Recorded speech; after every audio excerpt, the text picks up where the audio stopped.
el cohete tomara vuelo en 5, 4, 3, 2, 1. Este se encontraba habitado por 2 cosmonautas, uno de origen ruso, más específicamente de Moscú, y otro originario de un pueblo siberiano, uno muy pequeño y muy humilde. Ambos habían pasado con éxito sus difíciles pruebas en el programa espacial de la Unión Soviética en 1959, y solo un año después, en 1960, se encontraban emprendiendo un vuelo para llegar a la Luna, en un intento con competir con su rival, Estados Unidos, que tampoco había llegado a ese preciado lugar. ¿Estás listo, camarada?, afirmó Nikita a su compañero que tenía al lado. Con un poco de nervios, pero estaré bien, afirmó Alexei. Tranquilo, llevamos un animal al espacio, estaremos bien, dijo Nikita. No sé por qué siento que la Porrelaika no volverá jamás, dijo Alexei con tono pesimista. No te preocupes, estoy seguro que estará bien, dijo Nikita, que en cambio intentaba animar a su compañero. El cohete entonces despegó. Y lentamente se fue alejando de la superficie terrestre para llegar al profundo y colosal espacio, que ahora cubría su cápsula de nombre Sputnik. Un día en el espacio, Alexei y Nikita se encontraban charlando de la guerra. ¿Qué piensas de la guerra?, preguntó Alexei. Es nefasto pensar en todas las que una guerra puede causar. Mi padre murió en la Primera Guerra Mundial. El padre de Nikita había fallecido, pues un cartucho de un fusil de cerrojo proveniente de un soldado del Imperio Alemán le había atravesado el pecho, impactando directamente en uno de sus pulmones, dejándolo poco a poco sin aire, aunque él no murió por eso, porque una segunda bala proveniente de otro tirador le atravesó la cabeza en unos pocos segundos, impactando esta vez en su cerebro, dejando sendas gotas de sangre ahora surgiendo del agujero ubicado en el extremo izquierdo de su cabeza, provocado por el impacto del cartucho de una Mauser 98 alemana. Su padre fue, además, uno de los defensores de la fortaleza de Ozoyek, una fortaleza desarrollada por el Imperio ruso que sufrió muchos ataques graves durante los fatídicos hechos de la Primera Guerra Mundial. Su padre luchó con valentía junto a sus compatriotas defendiendo la fortaleza, pero no pudo sobrevivir para ver cómo los alemanes huían y morían al hacerlo. ¿Y a ti? ¿Te ocurrió algo en la guerra o a tus padres les pasó algo en la guerra? Nada interesante, mi padre combatió en la Segunda Guerra Mundial, era tripulante de un T-34, pero sí que tuvo que sufrir mucho para ganar esa guerra, muchos de sus compañeros de hecho murieron allí, pero él pudo salvarse. Horas después en ese mismo día, Alexei observaba por la ventana, a la lejanía cósmica, quizás pensando en qué haría cuando volviese o quizás preguntándose también si siquiera volvería. Nikita se encargaba de la navegación de la nave, mientras que Alexei se encargaba de bajar de la nave y caminar sobre esa tierra tan anhelada. 3 días en el espacio. Faltaba poco para llegar a la Luna. Mientras tanto, estos dos muchachos charlaban sobre qué iban a realizar en la Luna, de si habían sido suministrados lo suficientemente bien, pues no habían llevado armas, obviamente ya que no sabían su efecto en la Luna, pero sí agua y alimento, en caso de que algo ocurra y que se tengan que quedar varios días en la superficie lunar. En cierta ocasión, mientras se encontraban casi llegando en la superficie lunar, se mostraron emocionados, pero esa emoción poco a poco se tornó en horror, pues mientras navegaban en la cápsula, esta fue golpeada por algo de gran tamaño, que la mandó a volar y destruyó cierta parte de la cápsula, más en específico, la parte trasera, la cual tenía todos los recursos, el agua, el alimento, y otros ciertos elementos que desaparecieron en un segundo en el vacío estelar. Varados en el espacio. Producto del golpe provocado por la cápsula, ambos se desmayaron, pero antes de esto llegaron a ponerse a salvo, pues llegaron a entrar en la parte delantera con sus trajes espaciales.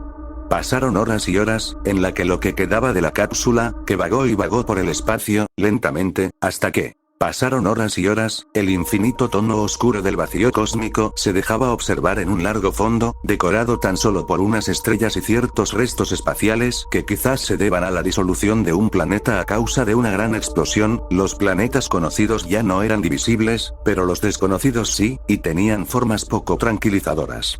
Uno de ellos parecía un mundo helado, de tamaño colosal, que tenía un distintivo color verdoso. Quizás las aguas de este planeta sean ácidas, lo que explicaría su peculiar color.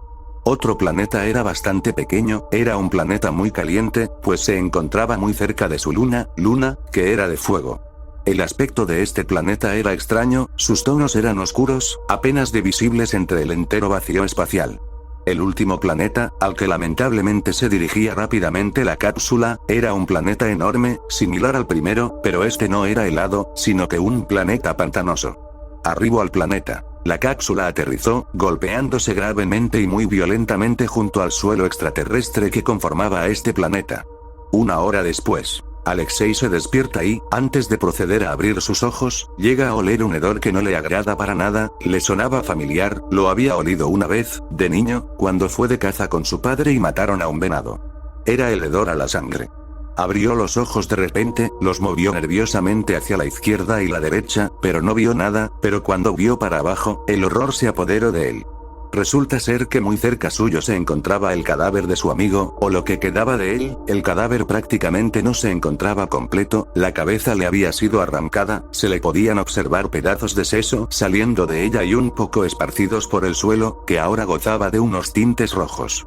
Dentro de esa abertura que tenía abierta en la cabeza, o donde debería de estar esta, se podían distinguir muchas cosas en una no muy agradable escena.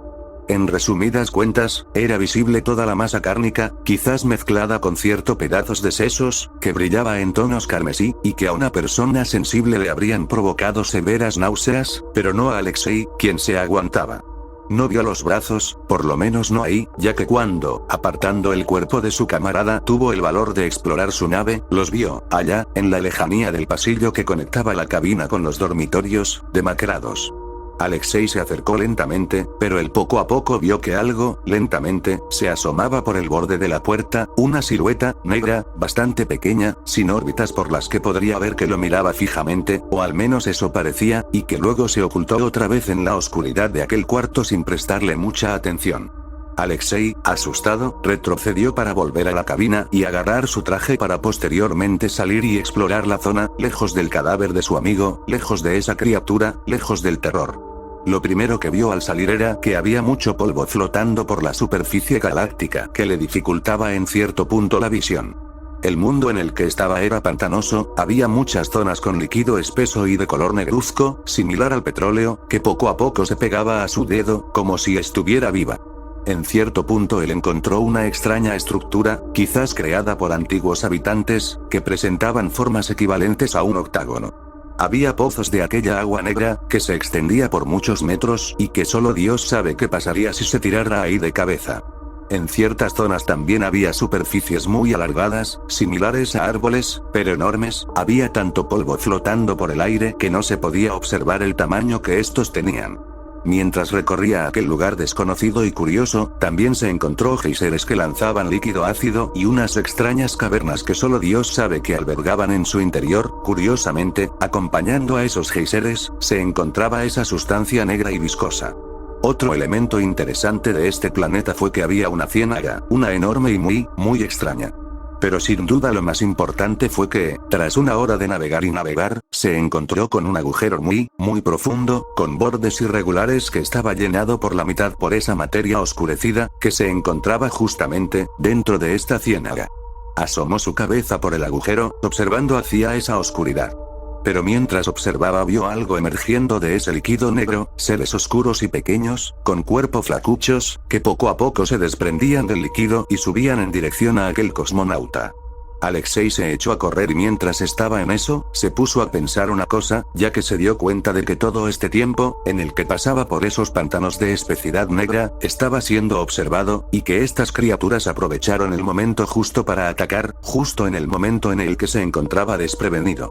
Corrió y corrió, atravesó pantano tras pantano, del que emergían más criaturas, hasta que se vio completamente rodeado. Entonces, caminando lentamente para atrás, cayó en uno de esos pozos de líquido negruzco. Cayó de cara hacia las estrellas, que brillaban con un excelso y muy bonito esplendor, quizás sabiendo lo que se le avecinaba, quizás rememorando todas esas experiencias que tuvo durante su vida, mientras el vidrio que se encontraba en su casco era cubierto lentamente por esa sustancia. Los últimos momentos antes de desaparecer entre tonos negros, Alexei los pasó muy nervioso, pues su vida acabaría justamente en ese momento. Finalmente desapareció allí, absorbido hasta desaparecer. Esta historia termina con los máximos dirigentes del programa espacial de la Unión Soviética negando fervientemente que habían enviado hombres al espacio, dejando esta historia